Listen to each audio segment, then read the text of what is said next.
युधिष्ठिर उपाध्याय का आप सभी को नमस्कार। कहते हैं कि रस्सी जल गई पर ऐंठन न गई। ऐसा ही कुछ कर्नाटक में मुस्लिम छात्राएं कर रही हैं, जिन्हें कर्नाटक हाईकोर्ट ने आईना दिखाते हुए साफ कहा कि हिजाब इस्लाम का अभिन्न हिस्सा नहीं है और स्कूल में हिजाब नहीं बल्कि यूनिफॉर्म ही पहननी होगी। लेकिन मजहबी कट्टरता में अंधी हुई मुस्लिम छात्राएं कहां मानने वाली हैं? वो तो अपनी जिद पर ही अड़ी हुई हैं।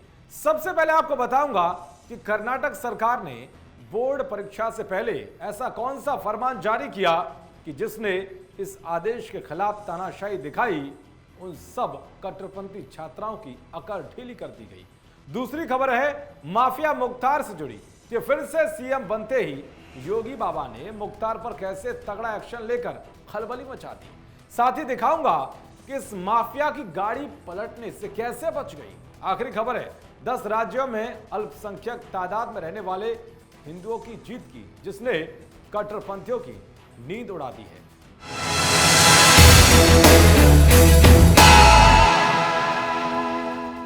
तो शुरू करते हैं आज का भौकाल टाइट। हिजाब मामले पर जब से कर्नाटक हाईकोर्ट का फैसला आया है तब से ही सरकार एक्शन में है।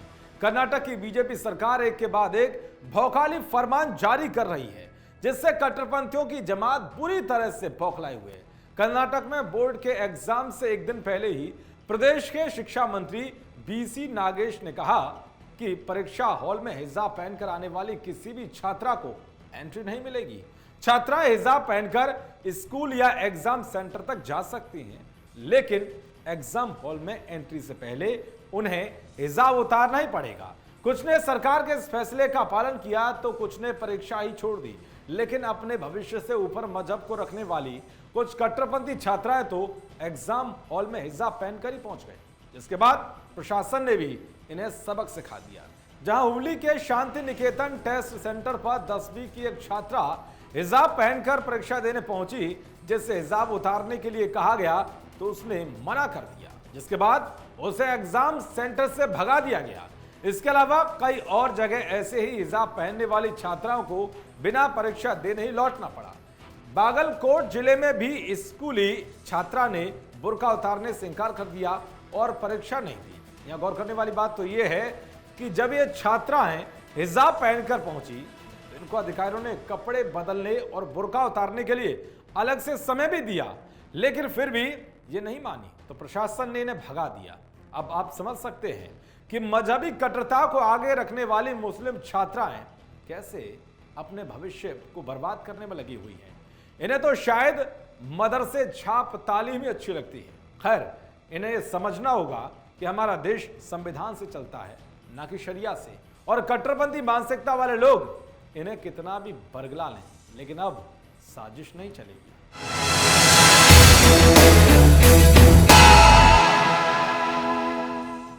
अब बात करते हैं भौकाल टाइट की दूसरी खबर की।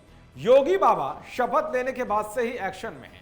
वैसे तो लगभग बड़े बड़े अपराधियों को पिछले 5 साल में ही बाबा ने ठिकाने लगा दिया है, लेकिन जो अभी बचे हुए हैं उनकी लिस्ट भी अधिकारियों से मांग ली है और सब पर बुलडोजर चलाने का आदेश दे दिया है। बुलडोजर वाले बाबा ने माफिया मुख्तार अंसारी पर बड़ी कार्रवाई की है, जिसने यूपी में भौकाल टाइट कर दिया है। योगी के आदेश पर बाराबंकी पुलिस ने बड़ा एक्शन लेते हुए मुख्तार अंसारी के खिलाफ एम्बुलेंस मामले में गैंगस्टर का मुकदमा दर्ज किया है। वहीं गैंगस्टर के मुकदमे में मऊ, गाजीपुर, लखनऊ और प्रयागराज के माफिया के 12 करीबियों को नामजद किया गया है। मुख्तार अंसारी पर बाराबंकी में दूसरा मुकदमा दर्ज किया गया है। सभी आरोपी एम्बुलेंस प्रकरण में जेल भेजे जा चुके हैं। एक तरफ योगी बाबा ने शिकंजा कसा तो वहीं दूसरी तरफ मुख्तार की गाड़ी पलटने से बच गई। हुआ यूं कि उत्तर प्रदेश की बांदा जेल में बंद मुख्तार अंसारी को एमपी एमएलए कोर्ट में पेश के लिए सड़क के जरिए लखनऊ ले जाया जा रहा था।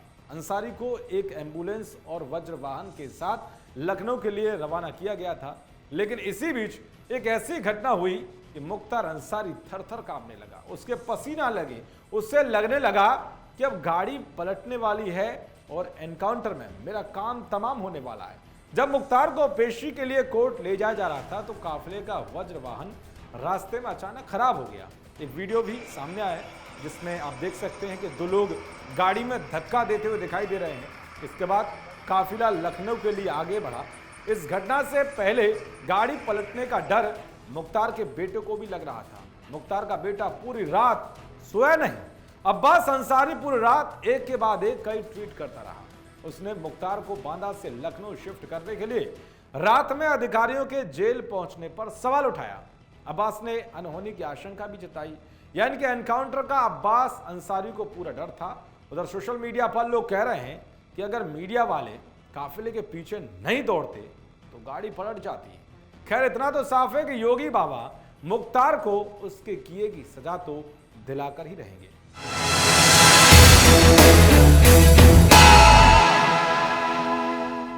अब बात करते हैं भोकाल टाइट की आखिरी खबर की। 10 राज्यों में अल्पसंख्यक तादाद में रहने वाले हिंदुओं की एक बड़ी जीत हुई है। पहले जीत सुप्रीम कोर्ट की सुनवाई में और फिर केंद्र सरकार ने मोहर लगाते हुए भोकाल टाइट कर दिया, जिससे कट्टरपंथियों के पेट में दर्द हो रहा है और वामपंथी छाती पीट रहे हैं। दरअसल सुप्रीम कोर्ट के वकील अश्विनी उपाध्याय ने याचिका दायर करते हुए देश के अलग अलग राज्यों में अल्पसंख्यकों की पहचान के लिए दिशा निर्देश तय करने के निर्देश देने की मांग की है। उनकी यह दलील थी कि देश के कम से कम 10 राज्यों में हिंदू भी अल्पसंख्यक हैं, लेकिन उन्हें अल्पसंख्यकों की योजनाओं का लाभ नहीं मिल पाता, जिस पर अब केंद्र सरकार ने अपना स्टैंड क्लियर कर दिया है। केंद्र सरकार का कहना है कि राज्य सरकारें अगर चाहे तो अपनी सीमा में हिंदू समेत किसी भी समुदाय को आंकड़ों के आधार पर अल्पसंख्यक घोषित कर सकती हैं। उन्हें इसकी स्वतंत्रता है। अब यह भी जान लीजिए कि किस किस राज्य में हिंदू अल्पसंख्यक हैं। 2011 की जनगणना के मुताबिक मिजोरम में हिंदू 2.75% हैं, वहीं नागालैंड में 8.75% हैं, मेघालय में 11.53%, अरुणाचल प्रदेश में 29%, मणिपुर में 31.39%। इसी तरह पंजाब में हिंदुओं की संख्या 38.4%, केंद्र शासित प्रदेश जम्मू कश्मीर में हिंदू 28.44% और लक्षद्वीप में 2.5% है। इन सभी राज्यों में हिंदू अल्पसंख्यक हैं, इसके बावजूद भी उन्हें अल्पसंख्यक होने का लाभ नहीं मिलता। लेकिन अब केंद्र सरकार ने साफ कहा है कि राज्य अपने हिसाब से हिंदुओं को अल्पसंख्यक का दर्जा दे सकते हैं। सरकार ने कहा है कि जिस प्रकार राष्ट्रीय स्तर पर ईसाई, सिख, मुस्लिम, बौद्ध, पारसी और जैन को माइनॉरिटी का तमगा मिला है, वैसे ही राज्य भाषाई या फिर संख्या के आधार पर हिंदुओं को अल्पसंख्यक श्रेणी में रखने के लिए स्वतंत्र है। अब देखना यह होगा कि कौन कौन से राज्य हिंदू अल्पसंख्यक मामले पर फैसला लेते हैं। चलिए अब आपसे लेता हूं विदा, फिर आऊंगा भौकालियों का भौकाल टाइट करने। मेरा नाम है युधिष्ठिर, जो कहूंगा सच कहूंगा और सच के सिवाय कुछ नहीं कहूंगा और नेताओं का भौकाल टाइट करता रहूंगा। जय हिंद।